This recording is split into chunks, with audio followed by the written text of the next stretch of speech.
Good Morning Business, le débat. Mario Draghi, hier, il a utilisé toutes les nuances de l'angoisse pour essayer de réveiller les consciences. Danger, défi existentiel, l'antagonie, mais il avait donné le mode d'emploi. Mode d'emploi qu'on va prendre et qu'on va mettre à la poubelle, Nicolas Dose. Il y a un vrai risque. Le mode d'emploi, c'est un whatever it takes budgétaire. On l'a fait avec la politique monétaire, on le ferait avec le budget. C'est 2 fois le plan Marshall de 1948. On met 800 milliards d'eurobonds tous les ans, 800 milliards dans le système pour investir, pour rattraper notre retard. Et effectivement, j'ai bien aimé la formule d'Éric Le Boucher qui faisait un papier un peu d'anticipation hier dans l'opinion, qui dit c'est bien, on va en parler 2 ou 3 minutes. Et je pense que c'est probablement ce qui va se passer. Pourquoi est-ce que je ne crois pas à l'idée qu'on va faire 800 milliards d'eurobonds tous les ans ? Parce que Mario Draghi, tout respectable qu'il est, l'homme du sauvetage de l'euro dans les années 2010, l'a préconisé. D'abord, l'Allemagne va mal, très mal quand même. Et je vois mal les Allemands aujourd'hui signer un chèque en blanc à l'ensemble de l'Europe, dont les pays du Club Med, dont nous faisons partie. Puis on a aussi un autre pays du nord de l'Europe, les Pays-Bas, qui eux sont dans une logique de réduction de leur contribution au budget de l'Union européenne. La clé aujourd'hui, si on veut redresser la croissance, c'est la productivité. Sauf que la croissance, aujourd'hui en Europe, les écologistes et la gauche en ont fait l'ennemi à abattre. Donc déjà, il y a une sorte d'obstacle idéologique, politique qui est difficile à franchir.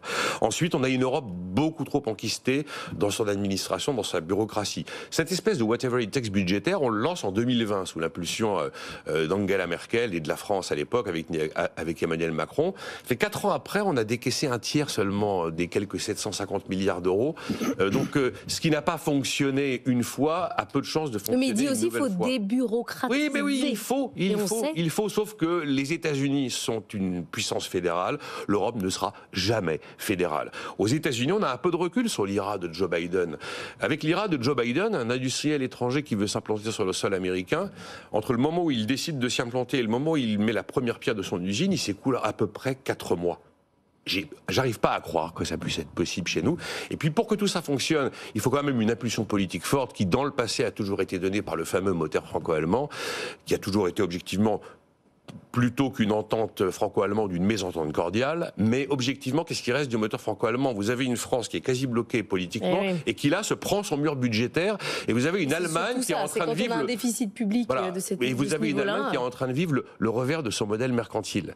Donc j'entends bien effectivement les observations de Mario Draghi sur l'énorme gap de croissance, l'énorme gap de compétitivité, l'énorme gap d'attractivité. Il donne plein d'exemples absolument fascinants. En 5 ans, l'Europe fait 13 000 lois, l'Amérique en fait 3 000.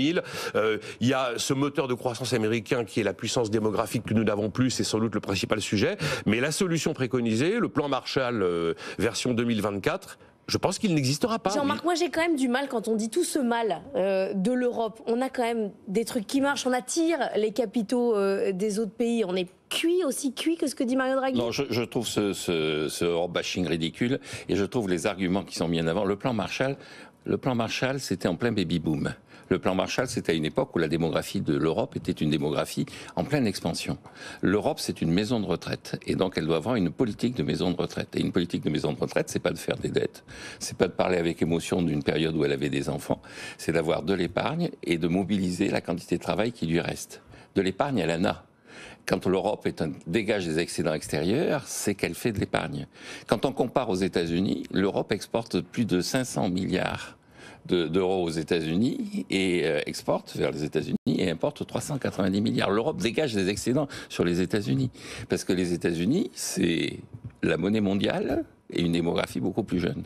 Donc nous avons une réponse qui est conforme à ce que nous sommes, une maison de retraite qui a compris qu'il fallait épargner. Alors, quels sont les atouts dans cette maison de retraite ? Il y a ceux qui épargnent vraiment, c'est-à-dire l'Allemagne et l'Italie, et puis il y a ceux qui apportent encore des hommes, c'est-à-dire la France. Et la France n'est pas le pays qui nuit le plus à l'Europe dans cette configuration. L'Allemagne a 83 millions d'habitants, et elle va garder 83 millions d'habitants encore pendant une dizaine d'années, puis ça va décliner. L'Italie perd 1 million d'habitants par an. La France gagne entre 500 000 et 1 million d'habitants. Et donc pour vous, le diagnostic de Mario Draghi, il n'est pas bon. Il est totalement à côté. Quand on parle, dès qu'on dit le mot plan Marshall, c'est qu'on n'a rien compris à ce que nous sommes. Le plan Marshall, ça correspond à une Europe qui fait des bébés, à une Europe qui fait de la main-d'œuvre, à une Europe qui va faire du travail.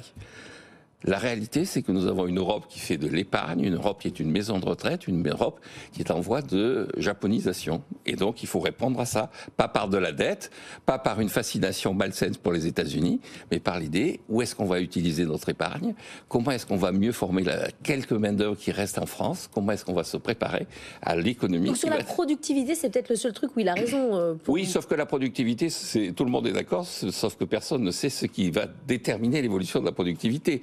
La productivité, l'innovation, c'est des mots. Mais concrètement, on n'arrête pas de dire il faut une politique d'innovation, il faut une politique de productivité, et puis ça ne débouche pas. Alors effectivement, on peut essayer d'investir. On a parlé de l'IRA.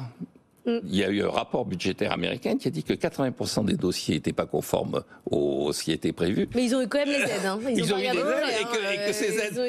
et que le bilan de ces aides, c'est que ça a plutôt creusé le déficit extérieur des États-Unis plutôt que d'augmenter l'efficacité de l'économie américaine.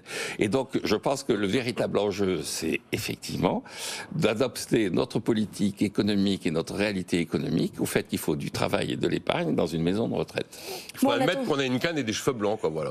Il faut être lucide. Il faut être lucide. Ah bah c'est pas avec ça qu'on va donner aux gens envie de faire des bébés. J'attends le rapport d'Agnès. Mais pour le rapport d'Agnès, c'est faites des bébés, faites une politique familiale. Et n'endettez pas le pays, mais faites une politique familiale. Moi, je m'arrête là. Pour les bébés, je veux dire. Il est 7h17. Merci à tous les deux.